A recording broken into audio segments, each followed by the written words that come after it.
वार्तांकन रोखठोक बातमी। पार्थ पवार यांनी राज्यसभेच्या खासदारकीची शपथ घेतली। या शपथविधी सोहळ्याकडे राजकीय वर्तुळासह सर्वसामान्यांचे लक्ष लागले होते। गेल्या काही दिवसांपासून पार्थ पवार राज्यसभेतील प्रवेशावर चर्चा सुरू होती। त्यांच्या सोबतच्या महाराष्ट्रातून राज्यसभेवर गेलेल्या इतर सर्व खासदारांचा शपथविधी आधीच झाला होता। त्यामुळे पार्थ पवार कधी शपथ घेणार याबाबत चर्चा सुरू होती। अखेर आज त्यांच्या शपथविधीनं त्या चर्चांना पूर्णविराम मिळाला। या सोहळ्यात मात्र सर्वाधिक लक्ष वेधलं ते त्यांच्या पेहरावानं।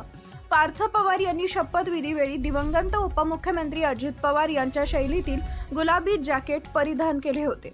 अजित पवार यांचा खास ओळख असलेला हा पेहराव पुन्हा एकदा पाहायला मिळाल्यानं अनेकांच्या भावना दाटून आल्या। त्यांच्या आवाजात आणि देहबोलीतही काही प्रमाणात अजित पवारांची छटा जाणवत असल्याची चर्चा उपस्थितांमध्ये रंगली। अजित पवार यांच्या निधनानंतर पक्षाची जबाबदारी सुनेत्रा पवार सांभाळत आहेत। अशा परिस्थितीत पार्थ पवार यांच्या शपथविधीला अधिकच भावनिक आणि राजकीय महत्त्व प्राप्त झालंय। या पार्श्वभूमीवर त्यांच्या प्रत्येक हालचालीकडे बारकाईनं पाहिलं जात होतं। दरम्यान पार्थ पवारांच्या या नव्या भूमिकेमुळे राज्यातील राजकीय समीकरणांमध्ये बदल होण्याची शक्यता व्यक्त केली जाते।